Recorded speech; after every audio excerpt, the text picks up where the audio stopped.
नमस्कार दोस्तों, आप सभी लोगों का अपने इस चैनल में स्वागत करते हैं। दोस्तों, हम आप सभी लोगों के सामने जो है पाठ योजना लेकर आए हुए हैं और यह पाठ योजना जो है कक्षा 2 के हिंदी विषय से लिया गया है और प्रकरण है हम लोगों का नाव चली। हम लोगों का जो कक्षा 2 का जो पाठ योजना है वो क्रम से हम आपको सभी लोगों को बता रहे हैं। तो यदि आप चैनल पर नए हैं तो चैनल को सब्सक्राइब कर लीजिएगा, वीडियो अच्छा लगे तो लाइक शेयर ज़रूर कर दीजिएगा और किसी भी तरह का पाठ योजना चाहिए तो आप लोग कमेंट करें, अच्छे से कमेंट करें, क्लास बताएं, प्रकरण का नाम बताइए, जिससे आपको अच्छे से व जल्दी से आपको पाठ योजना जो है मिल जाए। तो आइए वीडियो को शुरू करते हैं। देखिए, पाठ योजना बनाने के लिए सबसे पहले आपको क्या करना होगा, यहाँ पे पाठ योजना संख्या लिखना होगा। जो भी संख्या होगा यहाँ पे अपना नंबर डाल दीजिएगा। फिर उसके बाद यदि छात्र अध्यापक होंगे तो छात्र अध्यापक यहाँ नाम लिखेंगे और यदि छात्र अध्यापिका होंगी तो छात्र अध्यापिका अपना नाम यहाँ पे लिखेंगे। फिर उसके बाद विद्यालय का नाम, जिस विद्यालय में आप पाठ योजना को पढ़ाएंगे उस विद्यालय का नाम यहाँ लिखिएगा। फिर इस तरह से कॉलम बनेगा।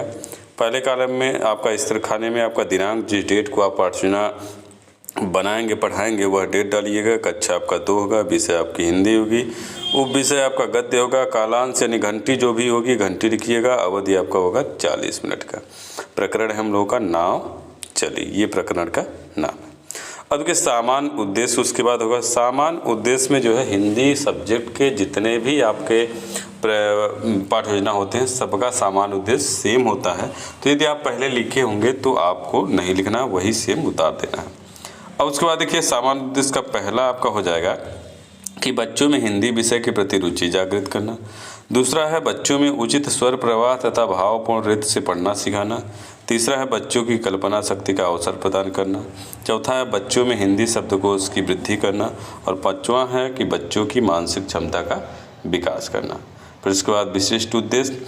विशिष्ट उद्देश्य में पहला उद्देश्य हो जाएगा कि बच्चे नाव चली नामक पाठ के बारे में जान सकेंगे।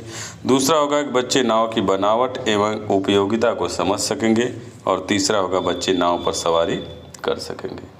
फिर उसके बाद जो है हम लोगों का सहायक सामग्री। सहायक सामग्री में चाक, डस्टर, सैंपल, नाव का चित्र एवं मछली का चित्र एवं मॉडल बना के आप ले जाएंगे बच्चों के सामने। फिर उसके बाद शिक्षण विधि। शिक्षण विधि में प्रश्नोत्तर विधि, व्याख्यान विधि। फिर उसके बाद पूर्व ज्ञान। पूर्व ज्ञान जो है आपका प्रस्तावना के जो प्रश्न होते हैं वहीं से आपका उसका जो जवाब होता है वहीं से लिखा जाता है। तो बच्चे जो है नदी व नदी में रहने वाले जीव जंतुओं के बारे में सामान्य जानकारी रखते हैं। फिर उसके बाद प्रस्तावना का प्रश्न। प्रस्तावना का प्रश्न में ऐसे कॉलम बनेगा, यहाँ पहला क्रम संख्या, दूसरा छात्र अध्यापक छात्र अध्यापिका कथन, तीसरा छात्र कथन। फिर उसके बाद यहाँ से प्रश्न आपका होगा, पहला प्रश्न कि यह किसका चित्र है, और आप जो है मछली का चित्र बना के ले जाएंगे और वही दिखाएंगे यह किसका चित्र है। तो बच्चे जवाब देंगे कि मछली है। दूसरा प्रश्न करेंगे कि मछली कहाँ पर रहती है, तो बच्चे जवाब देंगे तालाब, नदी व समुद्र में। फिर आपका तीसरा प्रश्न होगा नदी को कैसे पार किया जाता है, तो बच्चे जवाब देंगे तैर के, नाव से, कुछ भी जो भी है जवाब देंगे। फिर अगला प्रश्न होगा नाव चली नामक पाठ के बारे में आप क्या जानते हैं, तो बच्चे मौन हो जाएंगे, समस्यात्मक प्रश्न हो जाएगा। फिर उसके बाद उद्देश्य कथन में आप कहेंगे बच्चों आज हम लोग जो है नाव चली नामक पाठ का विस्तृत अध्ययन करेंगे। फिर इसके बाद प्रस्तुतिकरण। और प्रस्तुतिकरण में ऐसे आपका कॉलम बनेगा। तो इसमें आपका प्रथम अनुवृत्ति में, क्योंकि जब आपका पाठ जो है बहुत बड़ा होता है तो आपको कई अनुवृत्तियों में बांट के जो है व्याख्या करना होता है। मेढक चूजा से लेकर उपाय खोज लिया तक आपका है। इसमें आप आदर्श वाचन करेंगे। आदर्श वाचन में छात्र अध्यापक छात्र अध्यापिका जो है पाठ का उचित हाव भाव और लय के साथ जो है शुद्ध उच्चारण का ध्यान रखकर आदर्श वाचन करेंगे और छात्र जो है ध्यानपूर्वक सुनेंगे। फिर इसके बाद अनुकरण वाचन। अनुकरण वाचन में छात्र अध्यापक छात्र अध्यापिका जो है एक छात्र को पढ़े हुए गद्यांश को पढ़ने के लिए कहेंगे और अन्य छात्र जो है उस छात्र का अनुकरण करेंगे। फिर इसके बाद विचार विश्लेषणात्मक प्रश्न। प्रश्न आपका पहला होगा यहाँ पे कि पांचों दोस्तों ने क्या देखने के लिए घूमने निकले, बच्चे मौन हो जाएंगे। फिर उसके बाद आप व्याख्या करेंगे कि मेढक चूजा चूहा चींटी और गुबरैला मित्र थे। एक दिन चूजे ने कहा कि चलो हम सब दुनिया देखने के लिए घूमने चले और नई नई चीज़ें देखेंगे। फिर इसके बाद सब चल पड़े।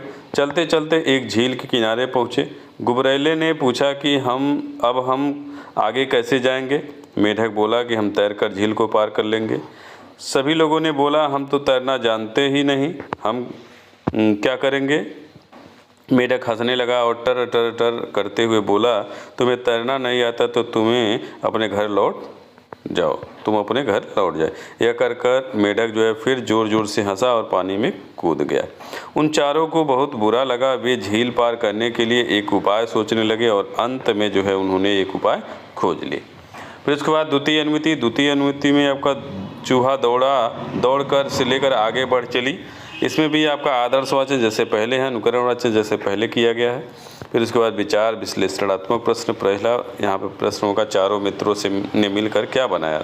बच्चे जवाब देंगे, क्योंकि आदर्श वाचन किए हैं तो आपका नाव बनाएंगे। फिर व्याख्या करेंगे कि चूहा दौड़कर गया और अखरोट का छिलका ले आया। चूजा एक पत्ता ले आया। चींटी एक सरकंडा उठा लाई। गुबरैला बहुत देर बाद आया। वह अपने साथ एक लंबा सा धागा लेके आया। चारों मित्र नाव बनाने लगे। उन्होंने सरकंडे को अखरोट के छिलके के अंदर फंसा दिया। उसमें धागे से पत्ती को पाल की तरह बांध दिया। कुछ ही समय में उनकी सुंदर नाव बन गई। चींटी बोली कि अब हम झील को पार कर लेंगे। उन्होंने अपनी नाव को पानी में उतारा और उस पर बैठ गए। चूहा नाव चलाने लगा। धीरे धीरे उनकी नाव जो है आगे बढ़ चली। फिर उसके बाद आपका काठिन्य निवारण में छात्राध्यापिका जो है पाठ के कठिन शब्दों का उच्चारण करेंगे और छात्रों को उच्चारण करने को कहेंगे और छात्र जो है कठिन शब्द का उच्चारण करेंगे। फिर आपका यहाँ पे होगा आपका शब्द अर्थ, और शब्द अर्थ में घूमना का होगा टहलना, चीज़ का होगा वस्तु, टर का मेढक की आवाज़ होती है, कूदना मतलब छलांग लगाना, तरकीब का मतलब योजना उपाय, सरकंडा का मतलब आपका लकड़ी का डंडा एक तरह का होता है। फिर उसके बाद आपका बोधात्मक प्रश्न में पहला आपका प्रश्न हो जाएगा, कितने दोस्तों ने दुनिया देखने की योजना बनाई। दूसरा होगा मेढक ने क्या किया। तीसरा हो जाएगा चारों दोस्तों ने क्या बनाया। फिर उसके बाद श्याम पटकार में छात्राध्यापिका जो है छात्रों को काठिन्य निवारण अपनी कॉपी पर लिखने को कहेंगे। फिर निरीक्षण कार्य में जब छात्र श्याम पटकार कर रहे होंगे तब छात्राध्यापिका जो है कक्षा में घूम कर निरीक्षण कार्य करेंगे। फिर उसके बाद पुनरावृत्ति के प्रश्न में पहला होगा कि चूहा नाव बनाने के लिए काल आया। दूसरा होगा सभी दोस्तों ने झील कैसे पार किया। तीसरा होगा कि झील में कूदने से पहले मेढक ने क्या कहा। फिर उसके बाद गृह कार्य में क्या तुमने भी कभी मिलजुल कर कोई काम किया है, कैसे किया है, अपनी कॉपी पर लिखना है। ये आपका गृह कार्य हो गया। आप अपने तरीके से भी गृह कार्य दे सकते हैं। तो ये हम लोग का आज का पाठ योजना रहा।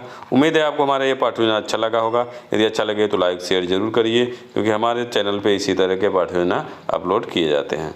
तो बस आज के इस वीडियो में इतना ही। अगली वीडियो में फिर से मिलेंगे, तब तक के लिए अनुमति चाहते हैं। नमस्कार दोस्तों।